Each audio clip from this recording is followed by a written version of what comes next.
Job जोखीम हबमध्ये सर्वांचं खूप खूप स्वागत. आज आपल्यासाठी एक जबरदस्त धमाकेदार बातमी आहे. सरकारी नोकरी मिळवण्याचं स्वप्न बघणाऱ्या प्रत्येकासाठी महाराष्ट्र लोकसेवा आयोग म्हणजेच MPSCने एक प्रचंड मोठी संधी आणली आहे. चला तर मग या संधीच्या आतमध्ये डोकावून पाहूया आणि सगळी माहिती सोप्या भाषेत समजून घेऊया. तब्बल 552 जागा. हो, आकडा अगदी बरोबर आहे. ही काही छोटी मोठी भरती नाहीये, ही एक मेगा भरती आहे. अनेक तरुण तरुणी ज्या संधीची आतुरतेने वाट पाहत होते, ती संधी आता दरवाजा ठोठावत आहे. तर ही जी मेगा भरती आहे ती आहे MPSCच्या गट ब म्हणजे ग्रुप बी नॉन गॅझेटेड पदांसाठी. याचा सरळ अर्थ असा की महाराष्ट्र शासनाच्या एकदम महत्त्वाच्या विभागांमध्ये थेट अधिकारी म्हणून काम करण्याची ही एक सुवर्ण संधी आहे. ही फक्त एक नोकरी नाही तर एक प्रतिष्ठित करिअर घडवण्याचा राजमार्ग आहे. आता तुमच्या मनात प्रश्न आला असेल की हे गट ब म्हणजे नक्की काय? तर बघा, यात येतात सहाय्यक कक्ष अधिकारी, राज्य कर निरीक्षक आणि पोलीस उपनिरीक्षक. ही सगळी पदं खूप महत्त्वाची आहेत. ही अशी पदं आहेत जी थेट प्रशासकीय कामांशी जोडलेली आहेत आणि समाजात या पदांना खूप मोठा मानसन्मान आहे. चला, आता या 552 जागांची विभागणी कशी केली आहे ते पाहूया. म्हणजे कोणत्या पदासाठी नेमक्या किती संधी आहेत हे समजून घेतलं की आपल्याला अर्ज करण्याचा निर्णय घेणं एकदम सोपं जाईल. ह्या भरतीमध्ये सगळ्यात जास्त संधी आहेत पोलीस दलात आणि कर विभागात. बघा, पोलीस उपनिरीक्षक पदासाठी तब्बल 310 जागा आहेत आणि त्यानंतर राज्य कर निरीक्षक पदासाठी 236 जागा. यावरून प्रशासनाला कुठे मनुष्यबळाची जास्त गरज आहे हे स्पष्ट दिसतंय. आणि हो, सहाय्यक कक्षाधिकारी पदासाठी सुद्धा 6 जागा आहेत, ज्या खूप महत्त्वाच्या आहेत. ओके, आता येतो सगळ्यात महत्त्वाचा प्रश्न. ह्या संधीसाठी कोण पात्र आहे? म्हणजे अर्ज करण्यासाठी आवश्यक असलेल्या मुख्य अटी आणि निकष नेमके काय आहेत ते आता आपण सविस्तरपणे पाहूया. आणि इथे एक खूप चांगली बातमी आहे. शैक्षणिक पात्रता अगदी सोपी आणि सरळ ठेवण्यात आली आहे. कोणत्याही शाखेतील पदवीधर उमेदवार, हो तुम्ही बरोबर ऐकलं, आर्ट्स, कॉमर्स, सायन्स, कोणत्याही शाखेतील पदवीधर या सर्व पदांसाठी अर्ज करू शकतात.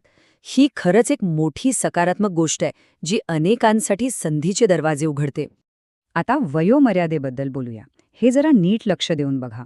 सहाय्यक कक्ष अधिकारी आणि राज्य कर निरीक्षक पदांसाठी वयोमर्यादा 18 ते 38 वर्ष आहे.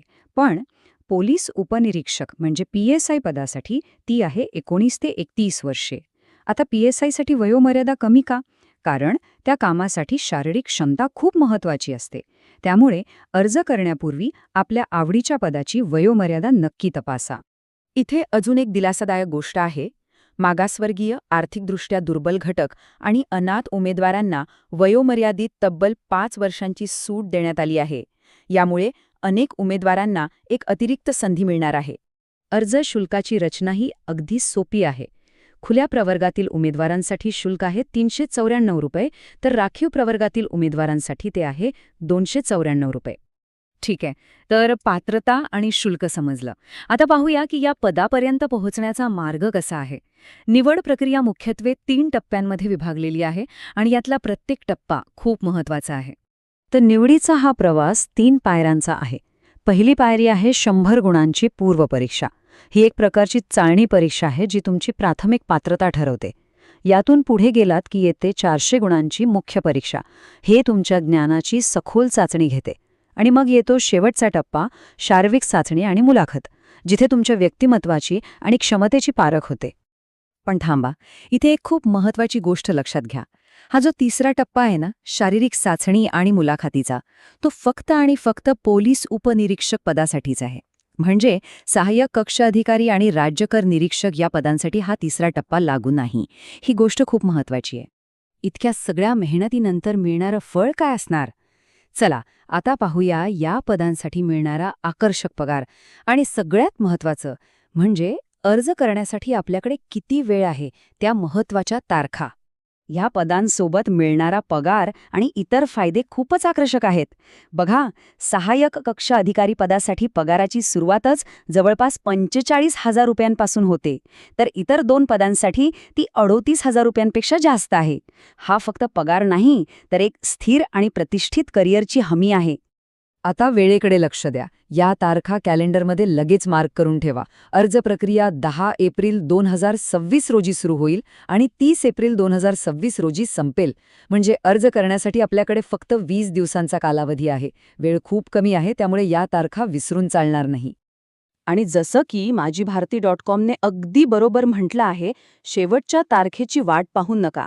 कारण काय होतं, शेवटच्या क्षणी वेबसाईटवर खूप गर्दी होते, तांत्रिक अडचणी येतात आणि मग अर्ज भरणं कठीण होऊन बसतं. त्यामुळे लवकरात लवकर अर्ज करणं हेच शहाणपणाचं ठरेल. तर मग सगळी माहिती आता आपल्या समोर आहे. 552 प्रतिष्ठित पदं, आकर्षक पगार आणि एक स्थिर भविष्य. आता प्रश्न फक्त एकच आहे. महाराष्ट्रात सरकारी सेवेत रुजू होण्याची हीच ती संधी आहे का, ज्याची आपण इतके दिवस वाट पाहत होतो? यावर नक्की विचार करा आणि तयारीला लागा. जॉब जॉइन हब बघितल्याबद्दल धन्यवाद. पुढच्या वेळी भेटूया एका नवीन संधीसोबत. तोपर्यंत जॉब जॉइन हबला सबस्क्राईब करायला विसरू नका.